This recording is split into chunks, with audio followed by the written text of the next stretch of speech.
Your dog is in this.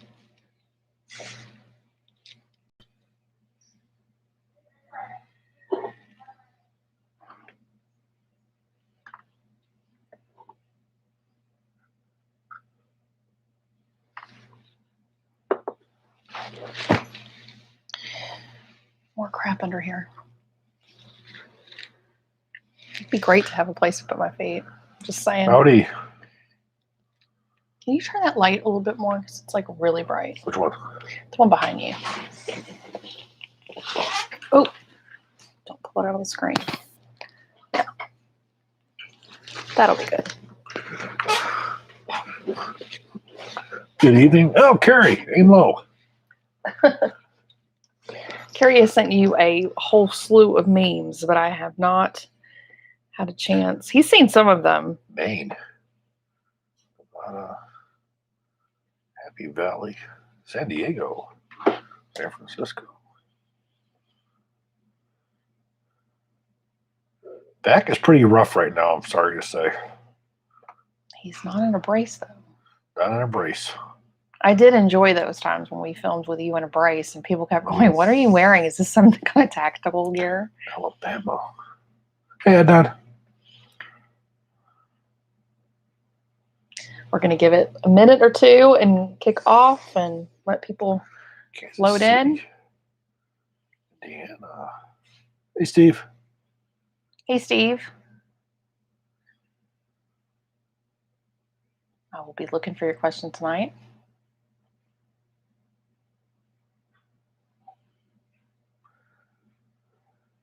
Everybody wants to know why ammunition is expensive. Is it expensive or are they marking it up? They're marking it up. That really sucks. From manufacturers to distributors, prices have unchanged. Unfortunately, it's the dealers who are really sticking it and taking advantage of the times. He said Sacramento with an eye roll face. And he's back behind the lines. We had several guys from California here. Yes, obviously the demand is more than the supply. To all our buddies out in California there, the chair is against the wall. The chair is against the wall. John has a long mustache. John has a long mustache. Oh, my God. They know what that means. I know what it means, you too. Do? It's from Red Dawn. Oh, wow. Yeah. Just, for anybody who cares, we are celebrating 20 years of marriage next week. 20 years. So, yeah, I've seen Red Dawn a time or two, so. So, Steve, I'll be looking for your questions tonight. Up first is actually Kirk, and then Glass Half Empty will get to you next. He has a friend who owns an AK-47, a Bulgarian, and a 74 that's a Nodex Bud. What would be your top 3 choices for both variants of AKs? My friend has a Charlie Brown round head, so no folders.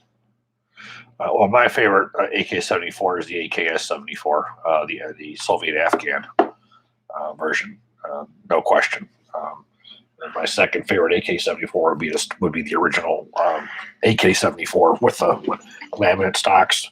AK-47, it would be the more of the AKM Soviet style, which is more like the a Soviet version of a Wasser, a Wasser that was actually made very, very well. Those are my favorite of all the models of AKs. I like the traditional, the classics. You're going to have to watch your leg unless you want that screen to fall down and slam. We're going to kick off, and I'm going to start to pull some questions. I try to go up to the top, so don't despair if you think that I've missed your question because it's been a while. I do go up to the top and try to leave it off. It's not until we're an hour in where I can't do that anymore because we're so behind. But if you would like to donate tonight, we would certainly appreciate it. You can do that during the Google Super Chat function that they have. Google does take 30%, which is terrible. And nobody really loves Google anymore. You can also go to smallarmsolutions.com and there's a link to Donor Box. And they only take about 2% of your donation. And you can put your question in the notes section and I get an email and you will get to bump the line of questions that we have and get priority and get a guaranteed response. And if you just want to donate because you're feeling generous, we also appreciate that too. I've been married to this guy for 20 Yeah, years. we got a wedding. We got a wedding. A wedding. We got an anniversary to pay for. 20 years and 4 kids. I'm going to need a little bit of wine. And he's probably going to need some whiskey. Any advice for a gun or a guy making prototype firearms and trying to sell the patent of the firearm to large manufacturers? The first and most critical piece of advice: patent it before you show it to anybody. Unfortunately, in this industry, probably in most industries, theft is a horrible problem. And you need to have that patent protection before you show it to anybody. That's the only really major thing that I will tell you, because I've seen it happen too many times. Another thing that I will warn you about is, even when you do show it to somebody, if you show it to a big company who has lots of money, they can also steal that. And then, even though that it is your patent, you got to be able to afford to pay the legal fees to fight it in court. And that's what hurts a lot of people too. So those are the major things I'll tell you about. But again, don't show nobody nothing until you have that actually patented, so it can't be stolen. Yeah. I think a lot of people think that, you know, especially if it's a friend or something, that they're okay, or they trust, or show it to somebody. And we get questions like that too, where people say, hey, can you look at this or whatever? You don't really want to show that to anybody. For anybody who doesn't know or cares to know, I've worked as a paralegal and for years, and I worked in patents, and yeah, don't show that to anybody. Cover yourself first. Thank you, Joseph. I don't see a question, but I will look, see if you post one later. What are your thoughts on ATI Milsport M4s from a few years back with the BCI made uppers? There's nothing wrong with them. The only issues that ATI really ever had was with the first generation polymer loader receivers that would snap. That the Omni fixed that. Another issue, and I work with them on this myself because I contract with them as a consultant. I suggested, and they followed suit in drilling and pinning gas blocks. They very rarely have anything ever coming back now due to the fact that they do drill and pin gas blocks. Most everything that they had that came back was because the gas blocks would migrate forward, cutting off the gas. So the Milsports, which are the aluminum receivers, they make those in-house. They have CNC machines that make those in-house. There's nothing wrong with those at all. I was not actually an intellectual property paralegal. My choice of area was corporate. But I did, when I was a legal secretary, I worked in intellectual properties. That's like a whole nother language. I don't know how people do that. You once mentioned the ideal barrel length for a 308 is 18-inch. Why does LWRC insist on selling the Reaper with either a 16 or 18-inch barrel? Well, again, 18, we have an evolution of propellants. 20 years ago, your propellants, in order for them to burn properly to get your full velocity, you would need that 22 to 24 inches. That's not the case anymore. Powders are much faster for burning and much cleaner burning, and the bullet will reach peak velocity within 18 inches. So anything really beyond that, I think, is just a waste of weight with current ammunition. 16, you do lose a little bit. Not a lot, but you do lose some of your extremely long range. Most people wouldn't tell the difference between a 16 and an 18-inch barrel in accuracy in normal ranges. It's not really going to be until you get out well beyond probably the 300 to 500 yard mark before you would start seeing any gain from the velocity. But there's been a lot of testing that's been done, and a lot of people will tell you, a lot of those experts will tell you now that is the ideal barrel length. LMT did a whole major study on it. Which is why you don't see as many of those barrels in 20 inches anymore, because it's unnecessary. It's not like the Creedmoor. The Creedmoor is a whole different animal. But when you're talking 7.62 and 308, that's the best way to go. The Aimpoint CompM4, what branches and units have used it? Well, the Comp2s, I'm not sure about the Comp4s. The Comp2 was general purpose. It was issued to everybody. That was one of the main sites that was issued to the U.S. Army. You would see those. You would see occasionally ACOGs, but the called the M68 Reflex. The M68 was general issue for the Army. If you're going to build your own saw, what would it be and why? Well, I don't think I'd build my own. I think if I wanted a saw, I probably would see if I could get my hands on a Colt IAR upper, because obviously a saw you're looking at fully automatic. I don't think there's pretty much anything out there in 5.56 other than the Colt LMG that would beat that. I don't think there's anything out there in the industry in 5.56 that would take the kind of abuse and the kind of heat that the Colt IAR would. So that's not something that you can really build because you don't have access to the heat sinks. But ideally, if you want a LMG type in 5.56, nothing better. Is 6.8 SPC really functional for the AR-15, or is it different platform required? No, it certainly is. I would say that the better way to go is with the LWRC, with the magazine that was made specifically for the cartridge. Trying to stuff a lot of these larger cartridges into a standard AR-15 magazine or 5.56 magazine is extremely challenging. It's been problematic. 6.8's one of them. You take the LWRC with the Magpul magazine specifically designed for the 6.8, you have an ideal weapons platform there. Now, I will say that it does have more strain and more pressure and more wear on it than a regular 5.56 does, but it's certainly functional without doubt. But I own several 6.8s. My go-to would always be my LWRC. Best magazine for a 5.56 AK. Wow. I definitely would avoid anything American made. There's some guns that came out of Poland, if I recall. And some, what was Poland? Obviously, if you get your hands on any of the Velvet magazines are really good. Obviously, any of the Israeli Geissele magazines are good as well. To be honest with you, I really couldn't tell you too much because I've never messed around with anything really other than the Velvet in a 5.56 version of an AK. I've just never bothered with it. I only pretty much mess with them in 5.45 and sometimes 2x39. The only one I really ever messed with was specifically the Velvet. Why would an AR fully chamber around but not fire with one mag, yet with the same ammo, put a different mag, it would fire? Well, if the magazines aren't made to spec, any number of things could happen.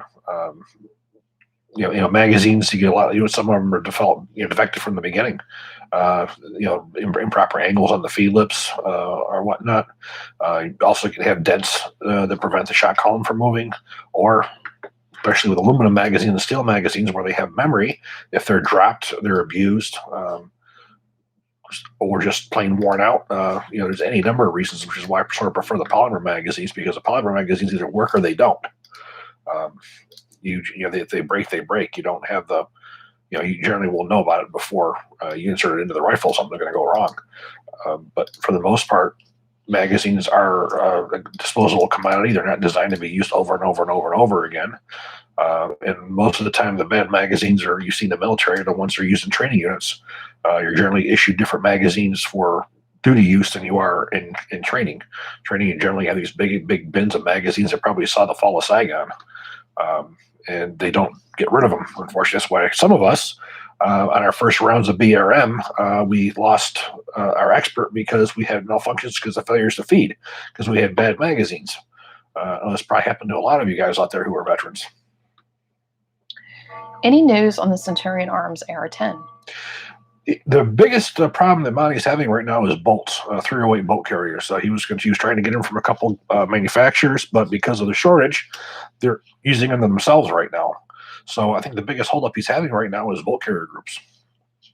I did plop those codes in there too, as a reminder to anybody who may be new. We do, Centurion is one of 3 that we do offer codes for, and there's 3 separate codes for SAS.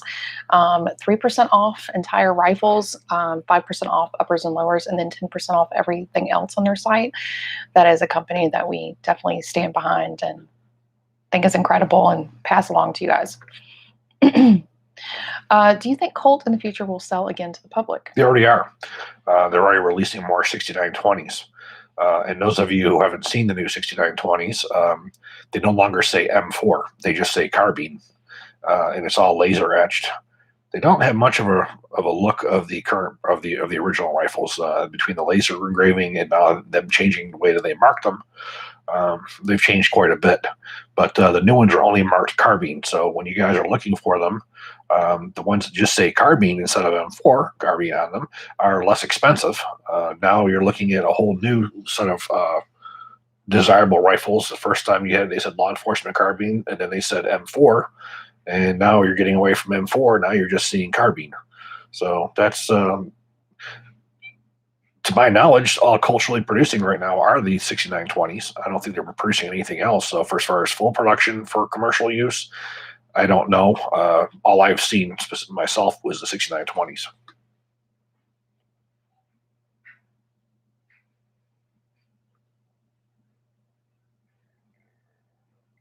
Do you think a stainless steel barrel is sufficient for a fighting rifle, or is carbon steel barrels the standard? No, you want 4150 steel, and you definitely want to have a chrome plated barrel. You want one that's going to be able to handle the elements. It's not going to corrode. It's going to last a long time. Remember that chrome gives you about 2 to 3 times harder than regular barrel steel for a vast increase in service life. Stainless steel barrels, for the most part, for combat use, are strictly DMR rifles and sniper rifles, ones where you're not doing full auto fire or high volume of fire. Also, you have a corrosion issue that you want to be concerned with as well. But no, absolutely, you want a good 4150 chrome moly vanadium type steel, and you want a chrome plating in there. Dorian on DonorBox, thank you so much. I didn't see your question attached to it. If you would like to send me an email separately to hbartacci@smallarmsolutions.com, I'll go ahead and pull that and get that in there. Oh, Carrie, I just got in on Friday, I think it was, the new XCR upper receiver that's M-lock, the 6.5 Creedmoor, and I'm sorry, 6.5 Grendel and 6.8 SBC barrels. So hopefully towards the middle of next month, we're going to be doing some more XCR videos. What's the difference between a rifle and a carbine? Generally, the difference is a barrel length. You're looking at for a rifle, you're looking around 20 inches. Carbines, anything under 20 inches, you're generally looking at a telescopic stock or some kind of a folding stock as well. The carbine is generally a more compact version. Originally, carbines were designed for people who couldn't, they needed more firepower than a pistol, but couldn't carry a full-size rifle, so it was supposed to meet you in between. During the global war on terror and the onset, the M4 sort of redefined those roles. The M4 ended up becoming a general-purpose rifle instead of the carbine, that was designed as for rear echelon. And of course, it went through its issues, and now it's been made into a battle rifle by putting the proper barrel on it, making some other modifications to it. But generally, it has to do with it being compact. Somebody's asking what the rifle is over there to the left. That one? Yeah. Oh, that is it's a Core 15. It's their piston gun. It's got the Alexander Arms piston system on it.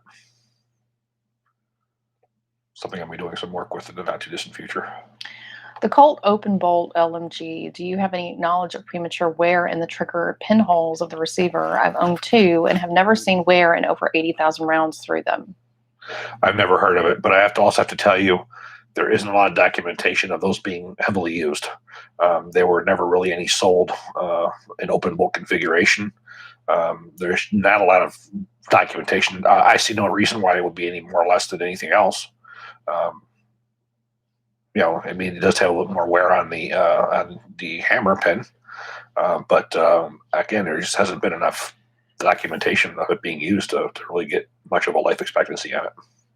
Is the Sig 516 still a good option to buy now, or go with the high-end AR-15? The Sig 516, if you're looking for an external piston gun, it's as good as any of them. It's as good, I definitely recommend the Sig 516, the Caracal 816 is my top 2 if you're really looking for a good external piston version of an AR, as well as the LWRC. But certainly, that's a very viable military weapon, and it's been sold to foreign governments as general-purpose infantry rifles. So, yeah, it's a good rifle. What is the solution for average people who love shooting in the ammo shortage condition? That's rough. I would say reloading, but Yeah. the problem is too is being able to get propellants and get projectiles. A lot of the projectiles are being used by manufacturers are not really releasing as many. All I can say is just keep your eyes open and get it where you can. I'm a little concerned myself. I've had companies who have helped me out for the last 10 plus years, um, between writing and doing this and everything, providing me with ammo. I'm really concerned what's going to happen next year because obviously if I don't have ammo, I'm out of business here. I can't do test fires and everything for you guys. So I'm a little concerned about next year, even the guys who have been helping me religiously, just with their backlogs that they've got. So, I guess you really can take it where you can get it. So we probably should address this because this guy seems like he's upset. He offered to lend a rifle. Let's just say that. But your wife said I had to use your FFL, even though I live pretty close. So just to make it clear, it doesn't matter how close you live. We're not picking up guns from people. You have to go through our FFL. That is standard practice. That's legal for legality reasons. It has nothing to do with me being his wife. That's how we handle it, and we appreciate the offer, but there's that's just how we do it to take possession of things like that. And, yeah. We've done all right. We don't know you, even though you may know us or you know him from the channel, but we don't know you. And it's like to take, to have you come to our home or wherever else and take possession is just it's not something that we're comfortable doing. We go through our FFL for that. We want to keep everything 100% legal too. As I said, if we transfer the guns, go to our FFL. I do 4473s, legal transfer to me. I do what I got to do. Yeah. Then it goes back to the FFL. He books it back in. Then it goes back to your dealer where you take possession of it. Again, we cross all I's and all T's here. We don't want any legal issues here.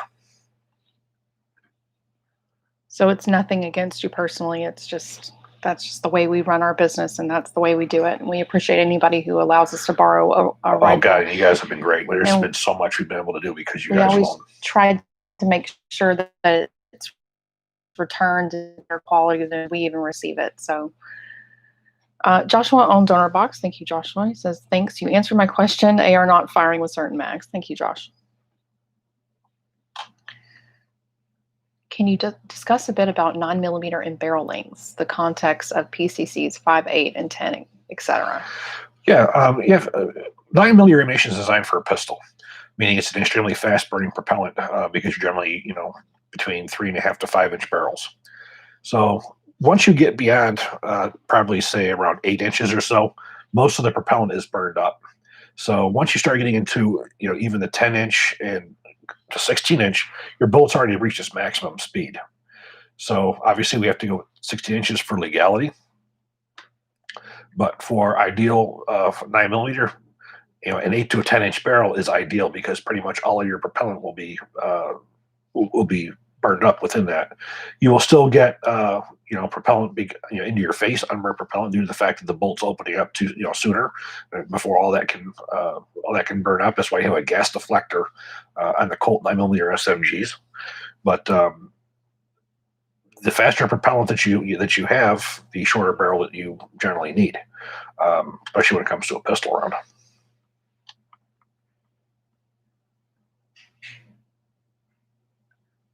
Thoughts on Delta Elite?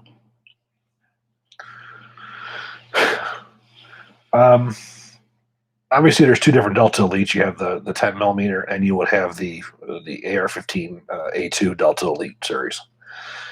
Now, I guess it's sort of funny. When I was at Colt, I talked to some of the guys who worked for Colt back in those days, and they asked, about range select and everything, and they said that wasn't the case. They would just grab guns that were heavy barrels, and they would go in this pile for Delta Elites. There's nothing ever special about the guns being handpicked, although it was advertised as such. For as far as the pistols were concerned, that's how they offered the 10mm. The 10mm was the Delta Elite. It was nothing special about the gun other than that was the only gun that Colt had in 10mm. They do hold collector's value because they did put all these accessories with them. They did have the rubber armored scope on them. They had the arms mount.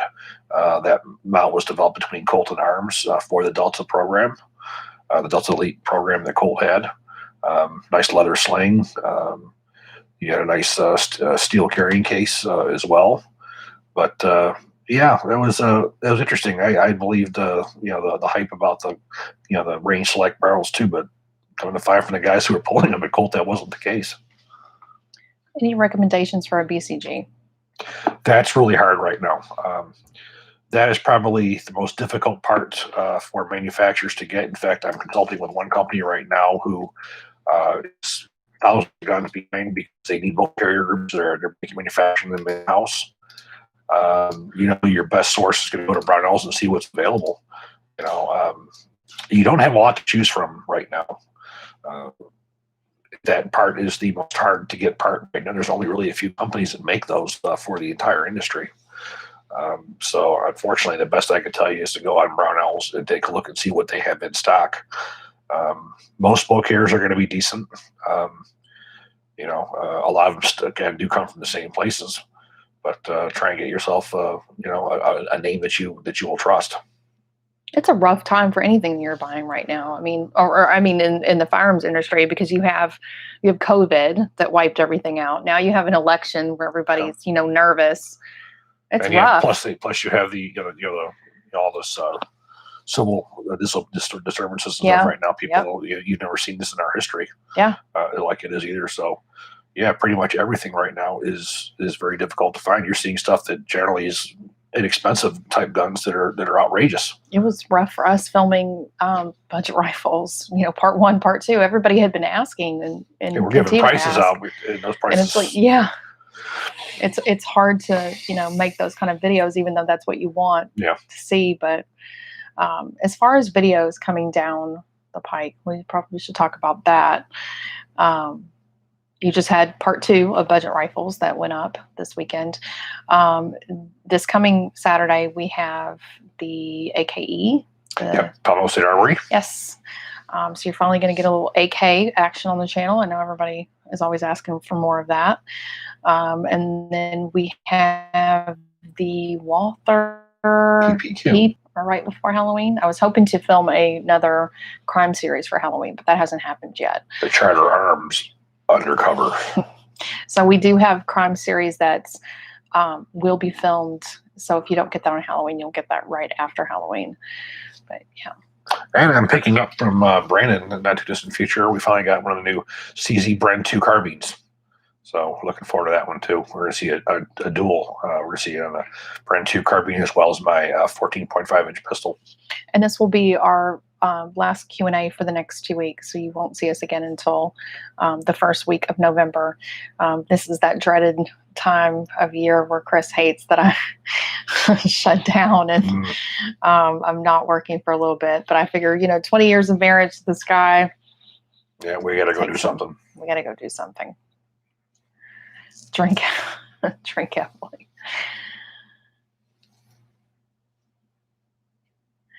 Are there any downsides to a sub 1 ounce lightweight gas block? No. Again, I would tell you to drill and pen. Just so you have that reliability and that durability when you need it. There's not really what you call too many bad gas blocks.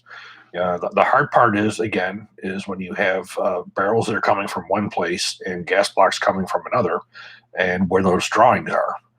And where the quality control is. So, you may have some that don't match. One's oversized, one's undersized, or both could be on the higher ends of the tolerance. That's the thing that you always got to watch out for is, the parts compatibility. And that's the problem when you buy parts from different companies and try putting things together. Can you place a folding stock on a regular length AR-15? Say it again. Can you place a folding stock on a regular length AR-15? You have to have like a law tactical type thing where you have the parts that are separate. You're only going to get off one shot. Everybody's saying law tactical. Yeah, it's not something that I'm very fond of by no means. Because anything that makes the rifle unusable, especially in an emergency, not a good situation. This is a good question. Who would win in a fight, Carl Lewis versus Reed Knight? I put my money on Carl. Well, it also helps that they're like personal friends. So they are. Carl calls Chris quite a bit, and so Chris kind of stops and. Well, Carl really is a good guy. I mean, There's not an arrogant bone in his body. That's like you. Which I can't say about Reed. Reed, his entire organization generally is an extremely arrogant organization. Carl treats his customers well. Knights treats their customers like you're lucky to have Knights rather than the customer. You're lucky to have the customer. I think Carl puts a lot more innovation into his systems. He's constantly updating. Reed does somewhat of that. I think Carl gives you reasonable prices for the extreme quality, where Knights inflates prices because of their name to the point where their gear is unaffordable for your average shooter. Carl's is top tier, but if you look at the prices, he's not charging you top tier prices. He's not, it's very different. And his stuff has been available. Even when LMT has had government contracts, there were still commercial guns going out where basically Reed Knight told everybody to go screw when he got his government contracts. Basically what happened was his SR-25 was, it was R&D, everything was all funded through commercial sales. Then as soon as he got his government contracts, nothing was available to the commercial customer anymore, and it took years. Then, of course, when they did come back out, the prices were so high, nobody could afford them unless you were, independently wealthy. So you have two very different ways of running businesses there. Guys, don't forget to hit the like button and thumbs up the chat. We appreciate it. This guy says he's in Texas and he has no problems finding ammo. I don't know. I find that hard to believe. And to be perfectly honest with you, I don't go to gun shops. Yeah. I do my work, with my FFL Brandon, and I don't go to gun shops, so I don't know what the availability is. It's not good. Yeah. Because I have a lot of friends that, I was born and raised in Texas. Chris was not. He was not. He was born in New York. This is why 20 years of marriage every day is better than the next. Yeah, I'm a Texan, an actual one. My birth certificate says that. Anyway, went to high school here. I have a lot of high school friends on Facebook, like I'm sure most of you do. And they're here in Southeast Texas, they're like, I can't get any ammo. I can't find anything, and it's rough. And I don't even tell Chris all the time, but like they email, they private message me because they know who he is and what he does, and asking like, is there any way to get it and what can you do? And I have friends from high school that have actually sent me questions, 2 different guns, and said, which one does your husband say to get? And I haven't even told you because the choices, I think it was like a Smith & Wesson was one. Yeah. Not in this house. And the other one was a Glock. And I was like, I'm not even going to waste my husband's time. He's going to pick the Glock. Yeah, he says the Glock. Yeah, you must have the hookup.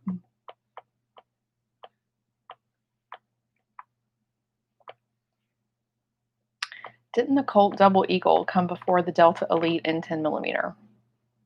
No, I don't believe so. I'm not a Colt pistol expert, but I do not believe so. I believe the Delta was first. Or he said, or was the Delta Elite first? Delta Elite, I believe, was first. A lot of ammo prices questions. Do you think that the ammo prices will go down to pre-COVID prices? Well, if the election goes and we have Trump as a winner, I expect so. If Biden wins, I expect this is going to kick into really high gear. It's going to be for everything too. Yep. Grab your guns, grab your ammo, grab it all. What are your thoughts on Turkish pistols ATI imports? Well, I have not really done any testing, anything that's coming out of Turkey for as far as pistols is concerned.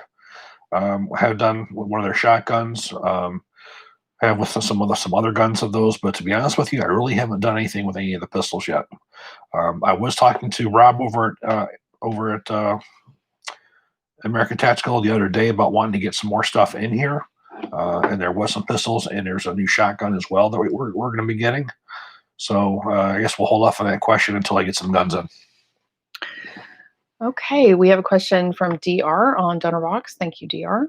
Have you ever bought a gun purely because you thought it was cool? Which one and why? You know what? Probably one of the only ones I think I can say I've ever done that was my Smith & Wesson 4006. I never liked Smith & Wesson 40s, 50s, 40 series, 9mm, 40s, 45s, or 10s. Never liked any of them. There was the 4006 I liked because for no other reason than the fact that the 40 caliber was designed for that pistol. It was just, even though Glock beat them to the market with a pistol by 2 weeks. That was the only Smith & Wesson semi pistol I ever liked.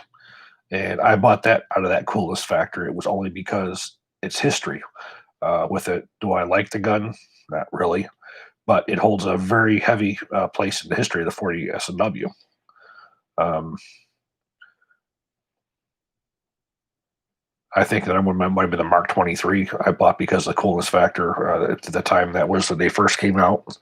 And I wanted one really, really bad. So I guess that could have been one too. Colin on Donor Box. Thank you, Colin. He says, any thoughts on, and I hope I don't butcher this, is Zenitco Purst versus B. Myers Mall?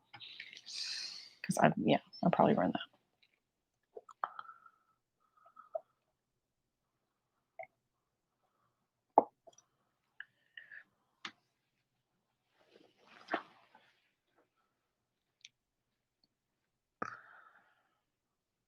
God, I'm not familiar with either one of those. I'm really, really sorry.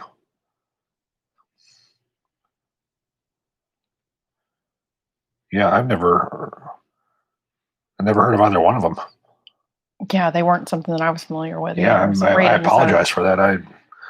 The only thing that B. Myers makes, they make several different kinds of muzzle brakes and flash suppressors, but I never messed with any of them before. Colin, if you have another question, just email me. If you have another one, go ahead. I can email it to you even after the chat. Just Michael on Donor Box. Thank you, Michael. He says happy anniversary. Thank you. Any reason not to go with the Centurion Arms advanced sniper trigger 2-stage trigger? No, not at all. I have the gun sitting on the floor behind me. That's a Centurion Arms racket with a trigger in it. And that goes along with a question that was just posted just a few minutes ago. Adam wanted to know, is Centurion at the same quality level as Daniel Defense, LMT, etc.? You know what? I really can't see why not on many levels. He manufactures everything pretty much in-house with the exception of the bolts these days. And his quality control is absolutely incredible. He's also a much smaller manufacturer, so there's more attention. There's even more attention to detail because less volume. I guess I will say this. I would have no trouble taking that rifle that's behind me on the floor into harm's way if I had to. I would have no problem whatsoever with it, nor anything else that Monty puts out. I fully trust what he does. He does above and beyond for everything that he makes. And it's made by a guy who knows what it's like to be under fire and how critical it is to have a gun malfunction at the wrong time. So absolutely, I would have no problem, saying, yeah, get a Centurion. That's one thing I say is that, we only represent or have affiliate codes for 3 different companies, because these are ones that Chris is, definitely tried and true seal of approval for everything. And that's for G96, that's SAS-10, and Manta, which is SAS-20 for, heat protection for your hands, and then Centurion, because, they're just amazing and they do quality work. We've been offered codes for lots of other things. Light. Whole light. But also other, like, even companies, I don't want to say the name. Yeah. But I'm not interested in shilling a bunch of stuff. I'd rather be quality over quantity. So those codes are in all of our description boxes of our videos if ever you need to save a little bit of money. And I've never heard anyone say this was crap. Well, as you hear from me, you guys ask me questions. If I don't know something, I'm going to tell you. I'm not going to bullshit you. Either I'll find out or I don't know. And I'm not going to ever recommend anything that I don't have personal experience with. And you've heard me say that as well. And these other 2 things apparently were IR devices. One was an IR laser and a night vision. Yeah. Those are not my area of expertise. Yeah. So that's definitely not one of my.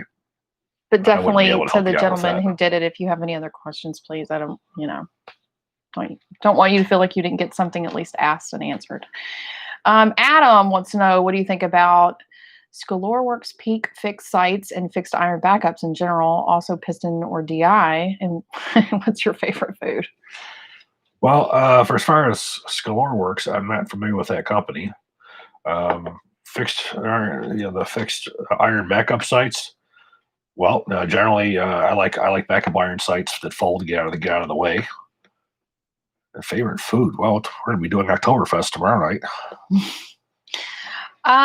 Chris's favorite food is probably, I don't know, that's really hard. I like to say Chris is kind of like living with a pregnant female. He always has cravings every other day, and so you just kind of like rotate and cycle through them. He loves barbecue. He loves a good bowl of pho. He loves Mexican, of course, because we're in Texas and you have Italian subs when I'm in New York. Italian subs, he definitely taps into that, and he makes a mean chicken parm. Tomorrow night, he has decided that because of Oktoberfest and everything being canceled here in Houston, he's decided he's going to be. So, fun fact: Chris likes to play German music on the Alexa and make German food. So he's planning on doing that tomorrow. But I don't know that he necessarily has. Whataburger. I think he could probably eat Whataburger every single day. Yeah. But everybody knows and I that. may tonight. You will not tonight. Denied. Ed on DonorBox, thank you. Says, what do you think of Weapon Shield CLP? YouTube videos of that stuff compared to other CLPs is pretty impressive. Ever seen it compared to G96 synthetic CLP?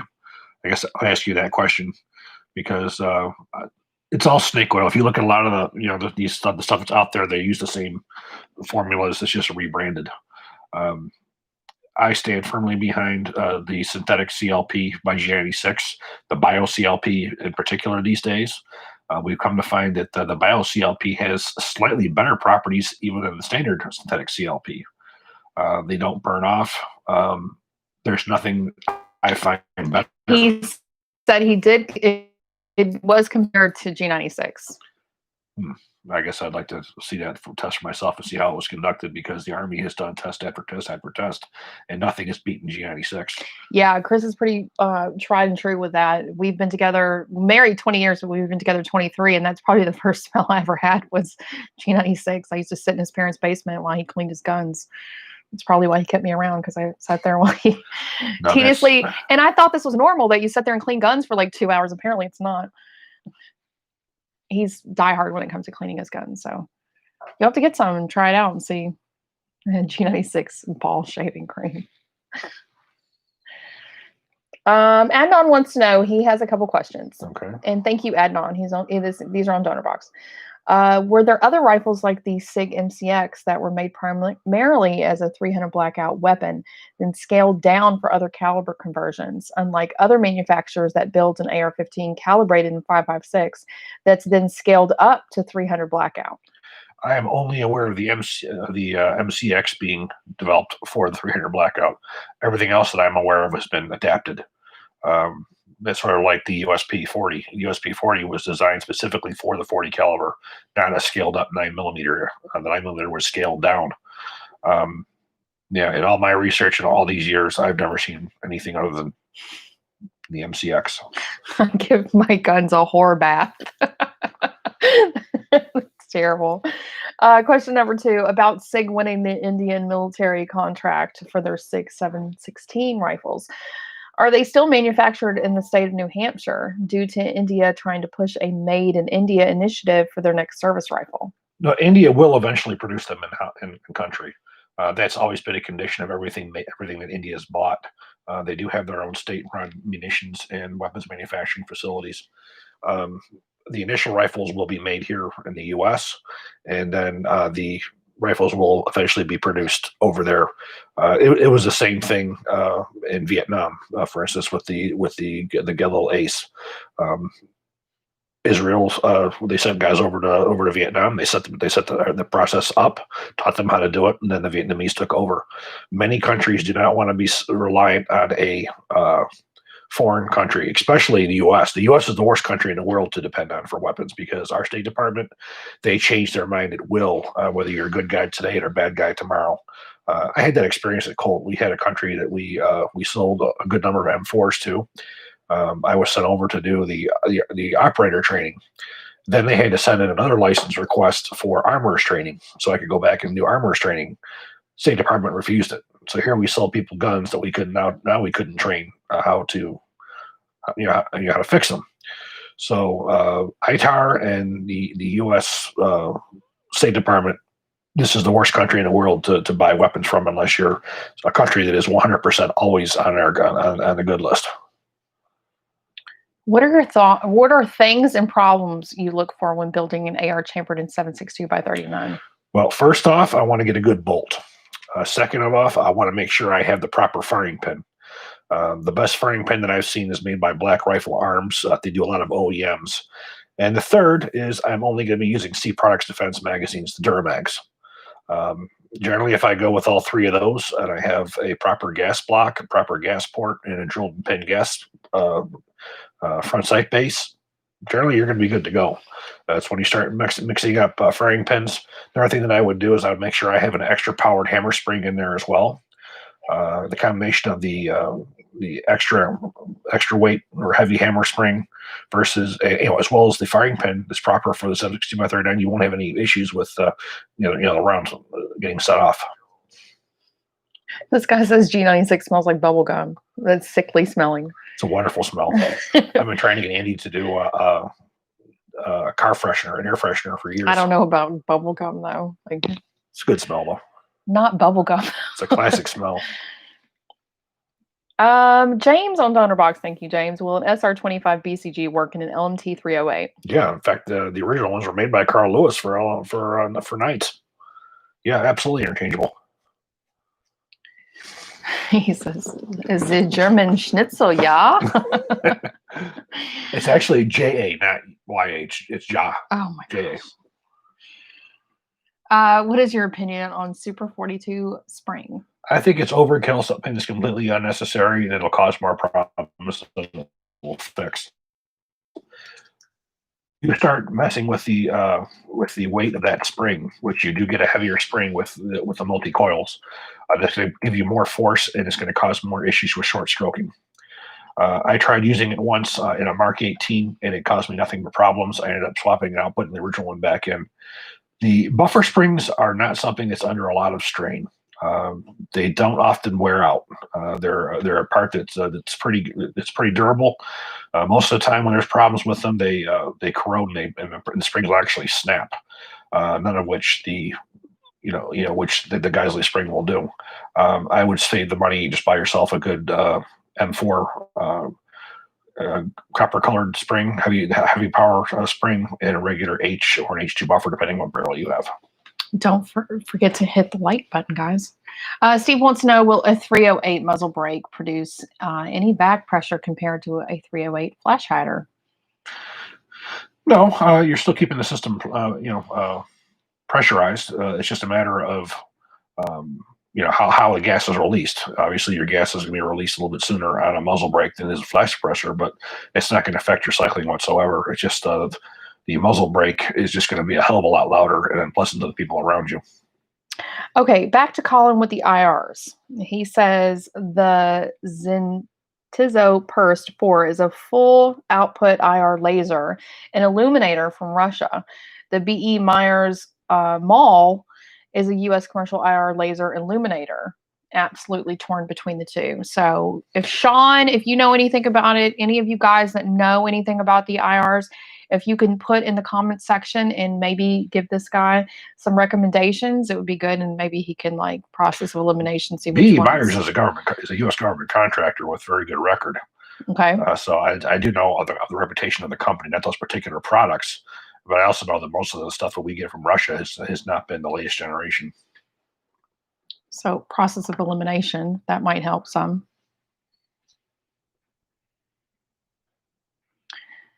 Okay, give me a second. I'm going to scroll up here to the top and see.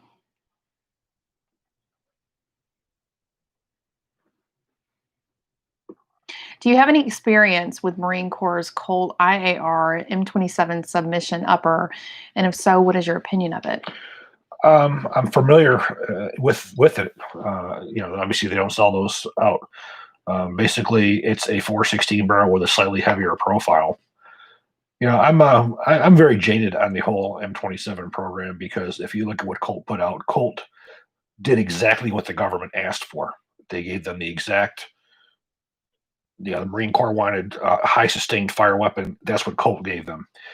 The HK did not do that. Basically, you have a standard barrel, which is a little bit longer. There's no way in hell that the heat is drawn out of that barrel like the Colt. How Colt lost that, I don't understand because the Colt entry did everything that it was supposed to and better than any of the other companies' entries. I just saw a video that Mac put out, and he was saying that maybe it was the Marine Corps' way to try to get them equipped with 416s. They wanted to get them for their troops, for the Marines. Maybe I'm starting to think that's more and more possible because the Colt version was far less expensive and it did a much better job than the HK rifle did. So how that decision was made makes no sense to me. This gentleman has asked us questions a couple times now, and I don't know if it's something that he can answer really honestly, but I mean, but it's a touchy one. What's your opinion with the issues with intellectual property theft in the firearms industry? And do you have any experience with it? Oh, absolutely. Yeah. Yeah, you look at Carl Lewis with his MRP patent. Basically, Colt violated it with their one-piece upper receiver. The attitude of Colt, I'm sure, was that we have far more money than LMT does. We could basically keep them in court to the point where Carl would not be able to defend his patent, and how it would end. Unfortunately, it didn't work out very well because Colt was the one who lost the government contracts as Carl was getting the contracts. So he was able to go after Colt when Colt didn't have any kind of a war chest, and Colt got their asses handed to him. Unfortunately, it wasn't just Colt. It was also Colt Canada. The Colt IAR, as well as the Colt Defense MRP and their LE 901, those all violated his patent on the one-piece upper receiver. So it does happen, and I'm dealing with another company now. That's why I didn't really want to ask the question because he's under an NDA for that. So, but this is another company that the company bought the patent, they stopped paying on it, and then they claimed that it wasn't even real, it wasn't even his patent, which was complete horseshit. And again, this is a big company who's trying to take advantage of a small guy. And if this goes to trial, this big company is going to get their asses handed to them. It's just a matter of this little guy being able to hang in there and being able to pay all these bills until that happens. It's horrible. Yeah, and with my law background, I'm just like, I light up, and it pisses me off beyond belief. And I did work in intellectual properties for a little bit, but that wasn't really my bread and butter. But this company, this is a perfect example of what happens in that this company sold a patent and had an agreement, and the other company that's larger was paying on the patent, and then suddenly decided they didn't need the technology anymore. So then they decided they weren't going to pay for the patent anymore. And then when he sued them, then they started to question if the patent was actually legitimate. And after they already pay for the patent, so this poor guy is going to end up with a heart attack or bankrupt before this is all out. So it's a sad state, but I think that it happens more often than not. But yeah, Chris he's dealt with a few patents, and with this going on, names, all that kind of stuff too. With this going on, I didn't know how much he wanted. Well, so we can't get into details, but yeah, it's an example. With the M16A2 carbines, did people ever carry forward parts from previous guns, things like the metal carbine stocks or chrome BCGs? Well, interesting thing about the Air Force was the Air Force had a lot of 601s, chrome plated, the green stocks. And what they would do is they would take the M16A2 upgrade kits that were provided by MCO and Capco. And they would take these rifles, they would swap out the complete uppers, put the original bolts back in them, even though the 601 carriers were smooth sided, you couldn't use them. There's no forward assist notches. They would keep the lower receiver, replace the trigger mechanism, the pistol grip, and the stock, and keep those older parts on there. So you will see a lot of Air Force guns that are like, you don't see that really pretty much with Army. For the most part, the Army got rid of the chrome-plated carriers early on, so there wasn't really a lot of them out there. So you didn't really see the problem with the Army, but you did with the Air Force. You see a lot of these old Colt guns. So you will see M16A2s that were basically refurbished 601s with chrome carriers on them. I love this. You're basically an information stripper. You know that. We love you. What's your thoughts on the pandemic of Gucci gear, operators, and puzzle guns? Yeah, that's I never really thought about it. I mean, you know, Gucci guns. You know, that's all that is how much money you want to spend, and you get all the bougie parts, as you would say, and you hope everything works when you put it all together, rather than go with a dependable company who makes their parts in house that you know is going to work. Yeah. I mean, like Chris believes in a boutique rifle, which is not necessarily a Gucci gun, right? The best parts put together. So Yeah, and of course I'm going to shoot the hell out of it to make sure everything works together before I would take it right. into harm's way. I've never seen Chris say, well, I want to buy this, expensive overpriced gun that, he doesn't believe in just because, No way. it's popular or whatever.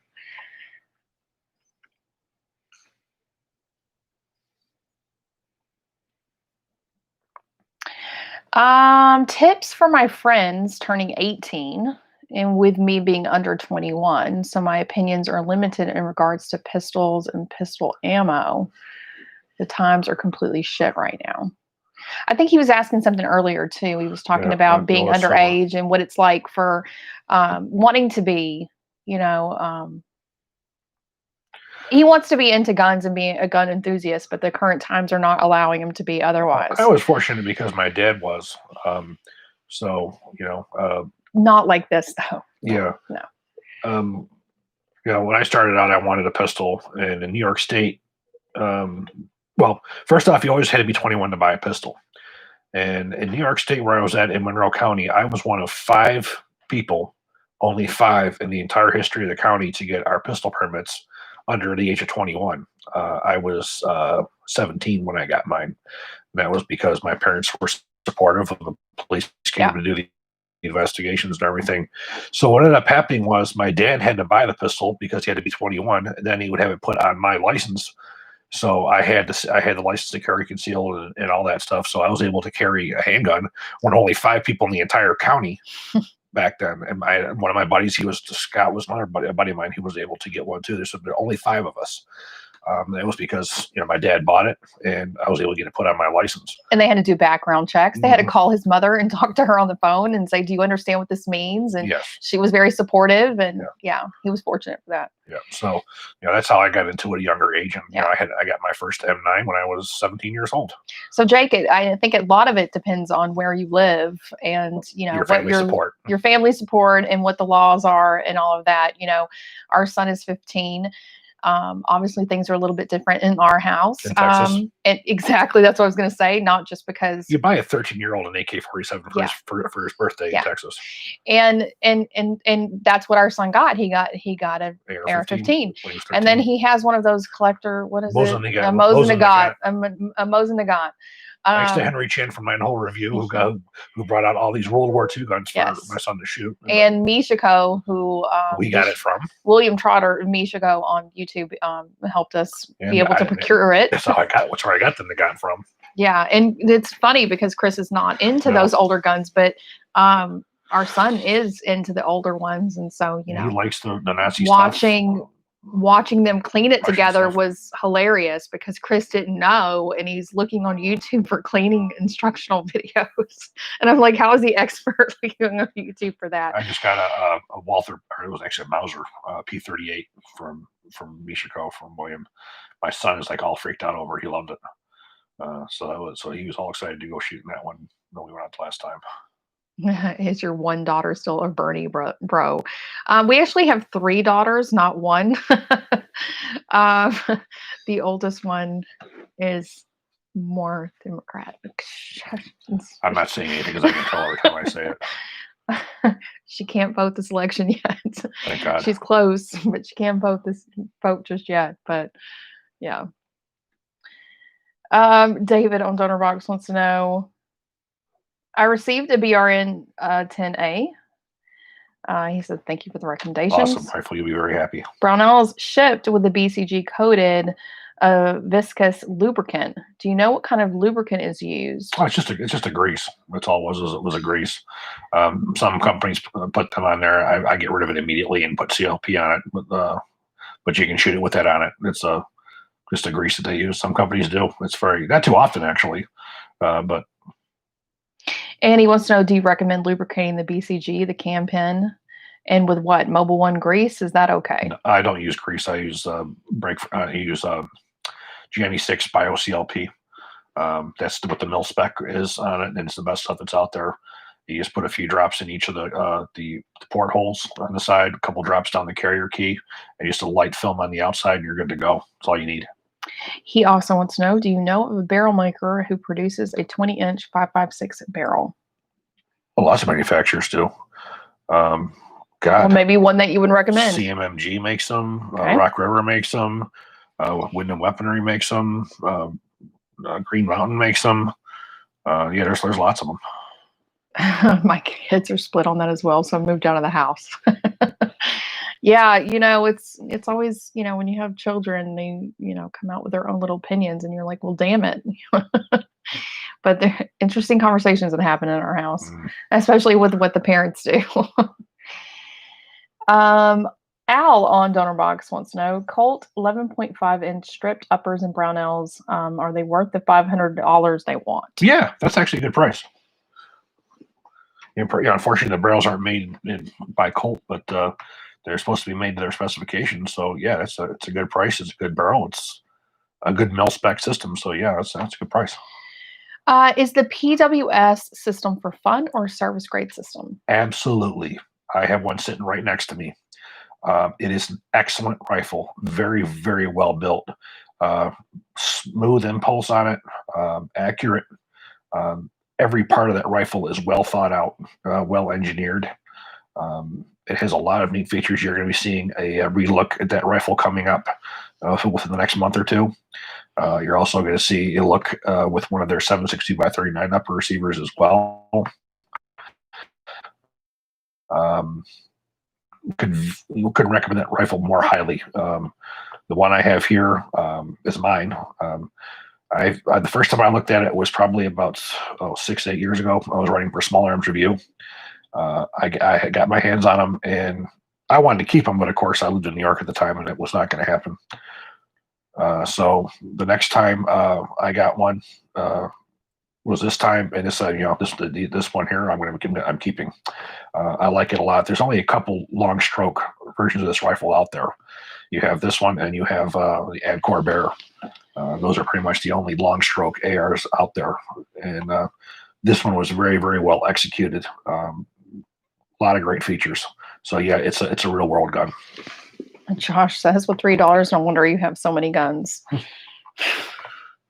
It was worse when we lived in New York too, because he was friends with all the SWAT guys. Oh yeah. And so they'd made a pact when any of their daughters were going to be dating that, they would go to each other's over house. And do some gun cleaning and stuff like that.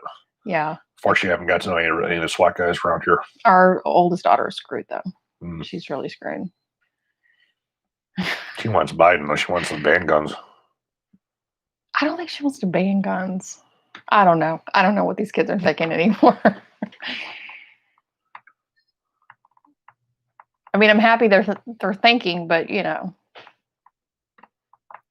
what's the best way to run an M4 in the Arctic? Basically, you want to use CLP, the Rev D or E.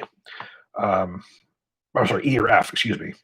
Which are both ones that are manufactured by GNE6. The original CLPs prior to revision D, or D and prior, you could only use it up until just above freezing. Then once it got below freezing, then you had to switch to something called LAW, which is lubricant Arctic weapons.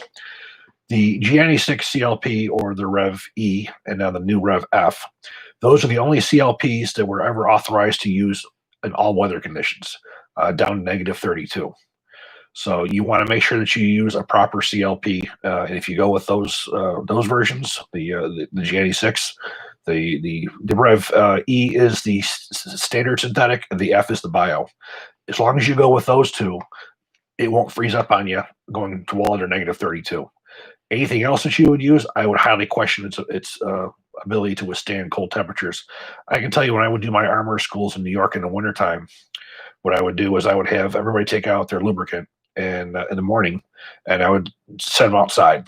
And then we would come back after lunch, and then we would see which ones are still which ones are still lubricious. And come to find, the only one that ever was a G96. Everything else would freeze right up. So that tells you have to have the right lubricant. I agree with a couple of you guys. That's hard for me to say right now, but like basically saying that, you know, you agree with the 2A community, but you know, you don't necessarily, you know, go to one side versus the other. I'm very much that way myself. I'm very much split in the middle depending on the issue. I was always a John McCain fan, but we shall see what happens. Hopefully, if Biden does get elected, that nothing will happen to the gun industry. I can only hope that maybe because with Obama, not too much took place then, that we'd be okay. But you know, with him wanting to hoping the best outcome for whatever it is. With him wanting to bring in Beto as his guns are, that's what scares the hell out of me. Joshua wants to know, love your work, Chris. You're always provided balanced information as a guy that's about to get married and getting my future wife into carrying what would be a good first handgun for her to carry in her purse. I've been trying to get this lady over here to carry for many years. Please don't come at me. This is the difficulty of picking it. If she's willing to put the time in and maintain it, you know, a semi-auto would work really well. You know, a Sig P365 or Glock 42, something along those lines. However, if you're not going to be able to get her out to shoot where she's going to get comfortable with being able to rack a slide, clear malfunctions, a hammerless revolver would probably be a much better place to go. Hammerless, make it so it's something you can pull in and out of a purse without it getting snagged. The thing about the semis is they have to be proficient with them, and anybody, I don't care who you are, you have to be proficient to know how to rack a slide, to have the hand strength to rack a slide of a small gun like that, and to be able to clear a malfunction if you have to, especially if you're going to deal with any kind of a manual safety, to be able to manipulate that stuff as well. So a lot of it's going to come down to how much effort she wants to put into it. My recommendation as a female would be to take her to maybe one of these indoor ranges where, you know, they'll even provide the gun and that she can try it. Because I know Chris had a gun, and it was Glock. It was the baby Glock G42 that he thought would be perfect for me. And I went to the range with it many times, and you know, I was able to eventually rack it back and be able to do everything and load it and all of that. But my shooting just really sucked with it, and I would get frustrated because I was like, I don't understand what I'm doing wrong, and I didn't really enjoy it. The G42, I'm about to replace too with a P365, I think. Yeah, so I haven't shot that one yet, and I would like to, but I tried a Sig, and I actually enjoyed that way more. Could shoot with it without even really trying, and was easier for me to manipulate. So I would just say, you know, take her to the range and let her try out some stuff and see what she feels comfortable with first, because you know, he can tell you one, and I've recommended to some of my friends too who've asked me the same question, you know, what does your husband recommend for, you know, a carry gun for a female? And I always say that gun because that's the one that he wanted me to carry. But after, you know, trying to get used to it for a while, it just didn't work for me. So she has to feel comfortable with it, and she has to trust it, and trust that she knows how to shoot it once it's even in her hand. So yeah. Maybe give her a couple options to play around with. Okay, we did that one. Yeah. Any idea where an SOT would obtain a drop-in auto sear for DPMS pattern AR-10 or the CAD file for a 3D print? No, it's a whole different mechanism because you had the length, the way everything's set up on the 308s. I don't really think you'll be using a drop-in on that because of how much further back it is. Generally, it's a drill, and that's a drill that out and get a proper auto sear. The auto sear is also different from that of a regular M16 too. It's a whole different setup. You have to get one that's deeper and longer, and you have to find a bolt carrier that will work with it as well. And the only company I know who's really making that is LMT, and I'm not sure if they're selling those parts, the carriers or the auto sears. But it's a lot more difficult trying to convert the AR-10s to full auto.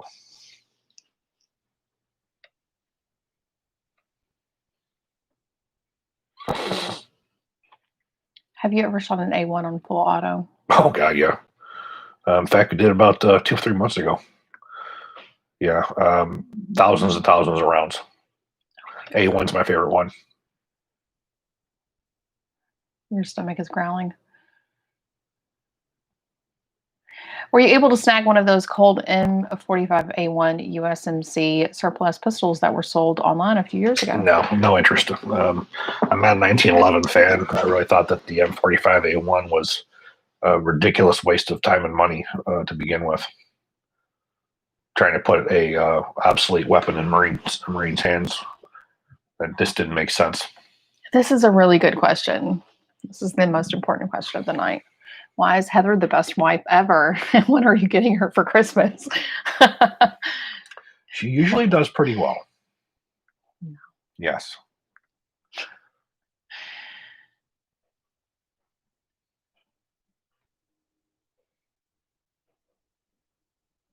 She gets whatever she wants.